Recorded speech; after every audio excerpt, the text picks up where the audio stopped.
Parte 2.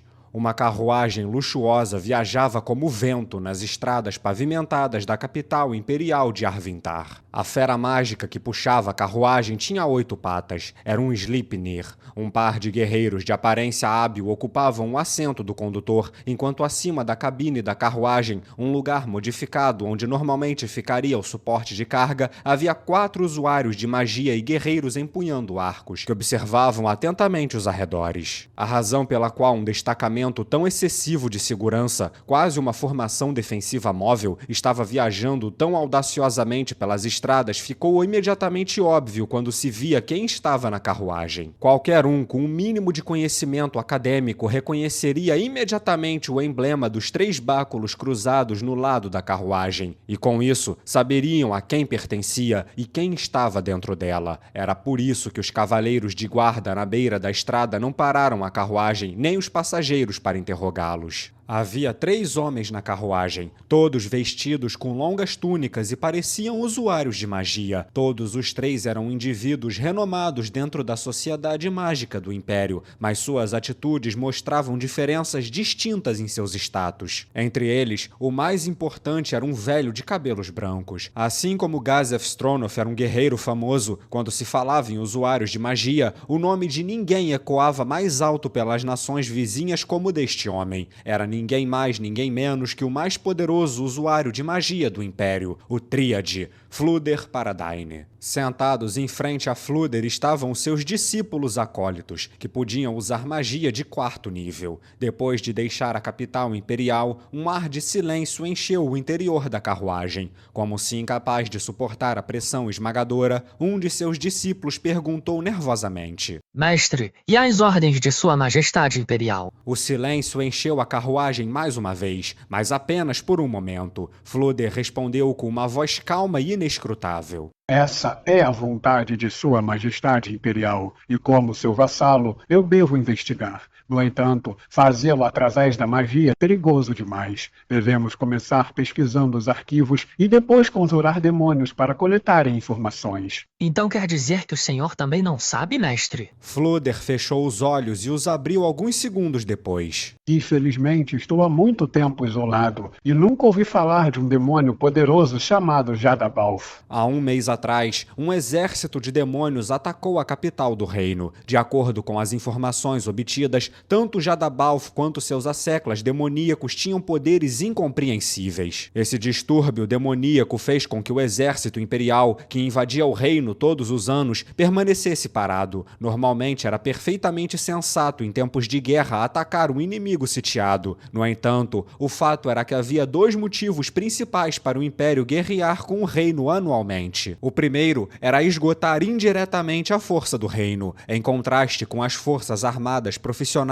do Império, o reino precisava de recrutamento recorrente. Portanto, toda vez que o Império mobilizava suas tropas, o reino não tinha escolha a não ser mobilizar as massas para compensar o déficit de qualidade individual de suas tropas. Por essa razão, o Império havia embarcado em um plano de longo prazo. Eles declaravam guerra durante a época da colheita, forçando o reino a reunir seus camponeses e fazê-los entrar em campo. Como resultado, os camponeses não tinham a mão de obra necessária para uma colheita adequada, o que por sua vez prejudicava a produção agrícola do reino. O segundo motivo consistia em enfraquecer a força dos nobres dentro do Império. A nação cobrava um imposto especial de guerra dos nobres que se opunham ao imperador, esvaziando pouco a pouco as suas reservas. Caso se recusassem a pagar, seriam acusados de traição e despojados de seus títulos e posses. No fim, era como se tivessem que escolher entre morrer aos poucos ou serem decapitados de uma vez. De um jeito ou de outro, eles encontrariam sua ruína. Por estas razões, o imperador Djurkniv acreditava que uma vez que o reino se esgotasse, o império não precisaria se forçar mais a ir à guerra. Afinal, os nobres do império estariam quase todos desapossados. No entanto, um novo problema se fez presente. Onde estava o demônio chamado Jadabalf? Que tipo de ser ele era?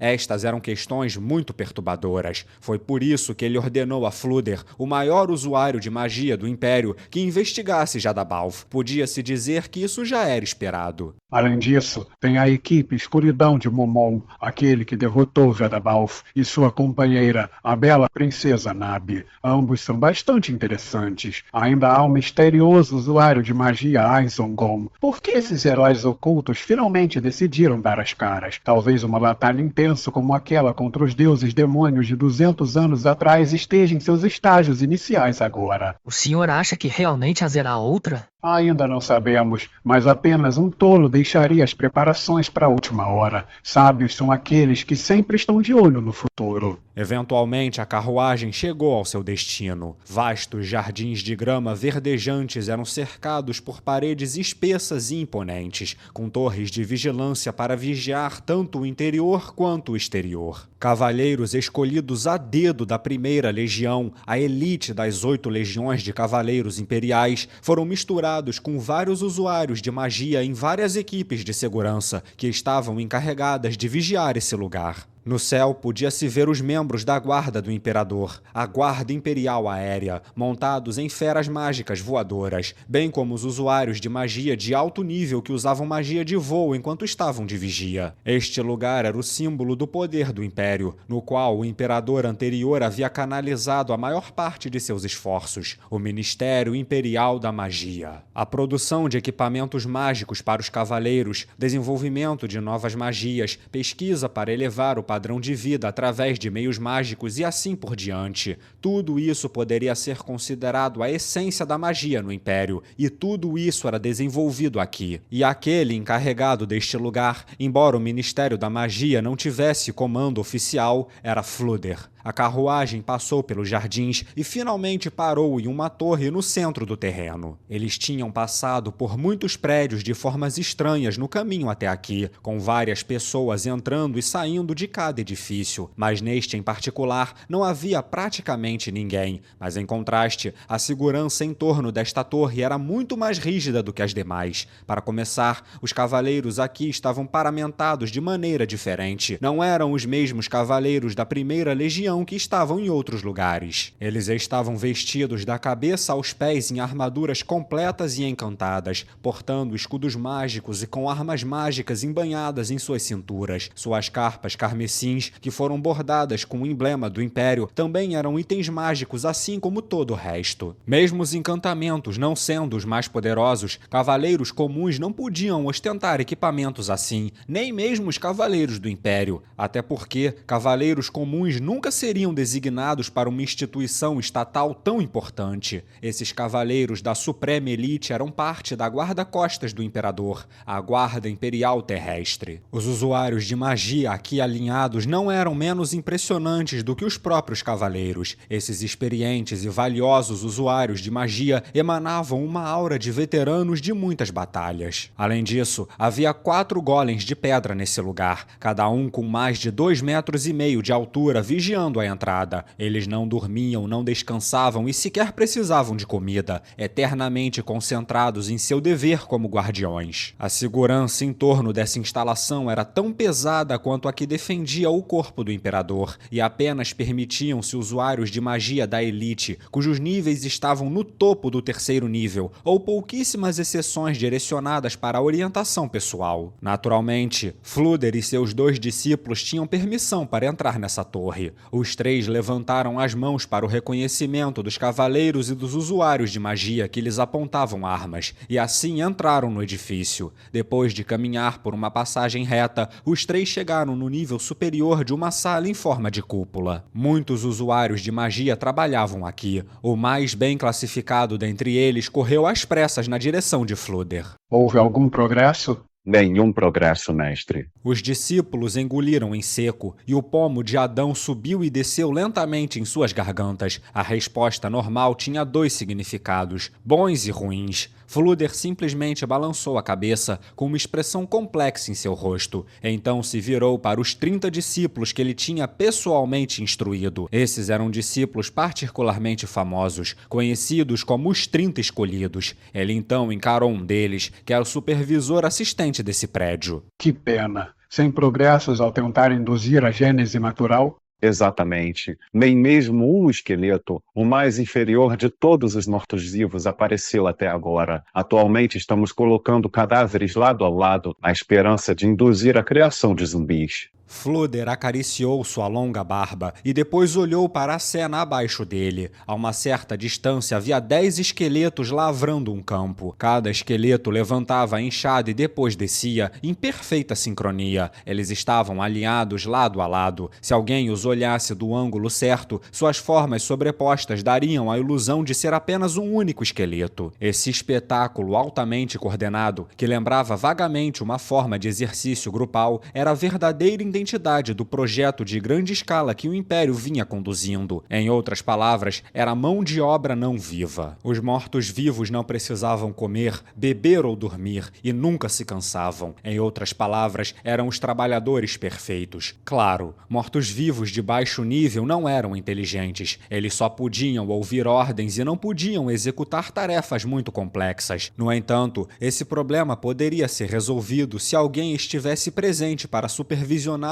a cada etapa do processo. Os méritos de ordenar que os mortos-vivos executassem tarefas em um campo de cultivo tinham excedido suas expectativas. A redução dos custos na mão de obra reduziria os preços das plantações, expandiria as fazendas e campos, eliminaria o risco de danos causados por seres humanos e assim por diante. Era realmente um plano dos sonhos. Havia outros planos semelhantes, usando monstros conjurados ou golems, mas depois de levar todos os fatores em consideração, os mortos-vivos ainda eram a opção mais econômica. No entanto, ainda havia uma razão pela qual um plano aparentemente perfeito não poderia ser colocado em prática em larga escala. Isso era porque as pessoas se opunham a isso, em particular as facções lideradas pelos sacerdotes. Eles acreditavam que compactuar com os mortos-vivos, criaturas da morte que odiavam a vida, era um ato que manchava a própria alma. Havia também problemas de uma perspectiva religiosa. Eles usavam os cadáveres de criminosos para fazer os mortos-vivos, mas o ponto de vista religioso era de que o pecado de um criminoso era pago com a execução de sua sentença. Ir mais longe do que isso seria uma forma de blasfêmia, e convencê-los do contrário era uma tarefa muito difícil. Talvez ele pudesse convencê-los do contrário se o país estivesse enfrentando uma escassez de alimentos sem precedentes, com muitas pessoas morrendo de fome. No entanto, os estoques de alimentos do Império eram amplos e não tinham problemas com a mão de obra. Por estas razões, os membros do clero se opunham a esse plano. Em última análise, a verdadeira razão para esse plano era aumentar o poderio militar do Império. Com os mortos-vivos lidando com a produção de alimentos, eles poderiam alocar seus recursos humanos para outros lugares, aumentando potencialmente a quantidade de talentos para o corpo de cavaleiros e de outras áreas. Além disso, quando o trabalho dos mortos-vivos se tornasse popular, as pessoas ficariam preocupadas que os operários humanos fossem demitidos. Além do mais, ainda havia o receio dos mortos-vivos não serem sempre submissos, e grandes quantidades de mortos-vivos poderiam perturbar o equilíbrio entre a vida e a morte, levando assim à gênese espontânea de mortos-vivos mais poderosos. Não eram apenas os sacerdotes, mas quem soube desse plano também ficou ansioso em relação a isso. A razão para a existência dessa instalação era abordar cada uma dessas preocupações e encontrar uma solução para elas. Ainda não encontrou motivo?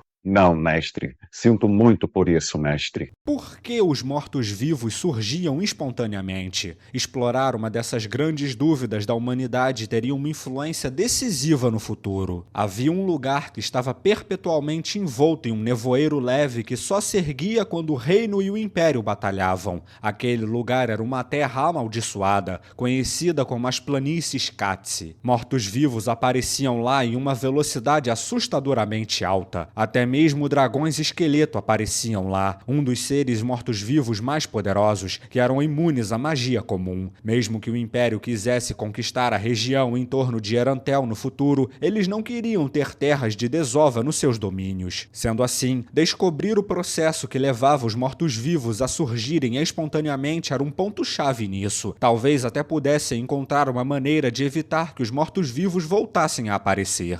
Tudo bem, eu entendo. O supervisor assistente se curvou, grato por ter sido poupado de uma repreensão. Flúder passou por ele, entrando em um grande círculo ao redor da sala em forma de cúpula. Quando Flúder chegou à porta situada no outro lado, havia mais discípulos atrás dele. Os cavaleiros que guardavam a porta a empurraram e o grupo passou por ela. Atrás da porta havia uma passagem com a aparência de que havia sido feita recentemente. Era vazia e muito mais fria do que o exterior.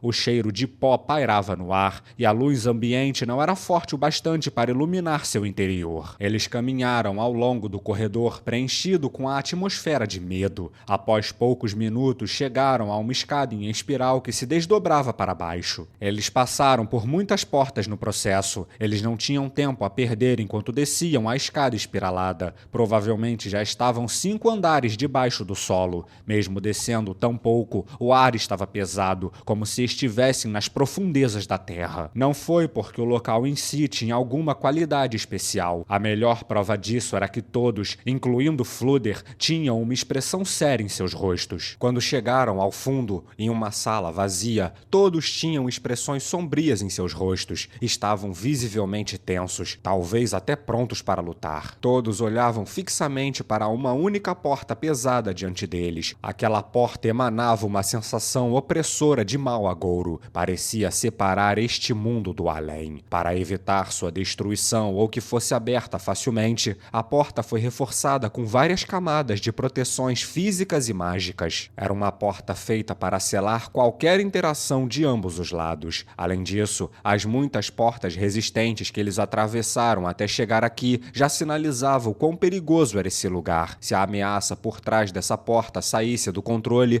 todas essas barreiras poderiam lhes comprar algum tempo. Em outras palavras, elas eram efetivamente um selo. Flúder emitiu um aviso para seus discípulos com uma voz tensa. Não sejam descuidados. Foi uma declaração simples e concisa, o que só tornou tudo ainda mais assustador. Os usuários de magia que o acompanhavam assentiram profundamente como se fossem um só. Flúder lhes dava o mesmo aviso toda vez que eles vinham para cá, mas como sabiam o que se escondia por trás daquela porta, suas expressões nunca haviam relaxado sequer uma vez. Isso porque o morto-vivo derradeiro estava atrás daquela porta. Se fosse permitido que ele escapasse desse lugar, ele provocaria uma tragédia de proporções sem precedentes na capital imperial. Várias pessoas começaram a lançar magias de proteção. Essas magias não apenas defenderiam contra ameaças físicas, mas também incluíram magias que protegiam a mente. Depois de lhes dar tempo suficiente para se prepararem, Flúder olhou para os rostos de seus discípulos e viu que estavam cheios de determinação. Ele assentiu e depois pronunciou a palavra-chave que desfez o selo. As portas pesadas foram destrancadas e, pelo poder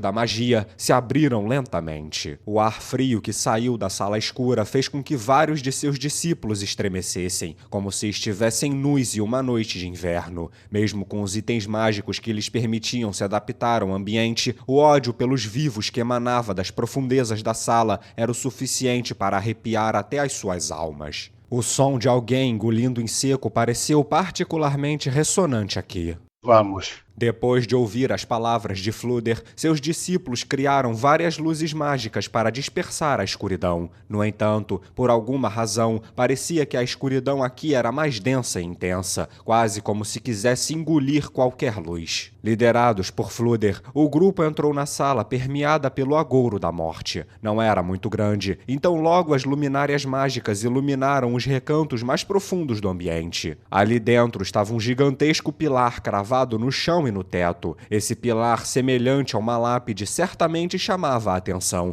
mas o que realmente lhes dragou a atenção foi a entidade crucificada com correntes grossas e pesadas. Cada elo das correntes que o prendera era muito mais grosso que o polegar de um homem adulto, tornando-o completamente imóvel. As correntes estavam presas ao chão rochoso da sala. Além disso, seus braços e pernas estavam presos com gigantescas bolas de ferro. Nenhuma entidade poderia sequer ousar mover um dedo nessas condições. Esse método excessivamente rigoroso de aprisionamento só mostrava o quão cautelosos eles eram com essa entidade. E mesmo cientes das grossas correntes que o prendiam, eles ainda se sentiam desconfortáveis. Eles temiam que essa criatura quebraria as correntes e reivindicaria sua liberdade. A julgar pelas aparências externas, parecia um cavaleiro de armadura preta. No entanto, havia uma enorme diferença entre ele e um homem totalmente armadurado. A primeira coisa que chamou a atenção foi a sua maciça estrutura. Mesmo uma estimativa casual de sua altura o colocaria acima dos 2 metros. Além disso, havia sua armadura completa e grossa. A armadura estava coberta de ramificações que pareciam vasos sanguíneos,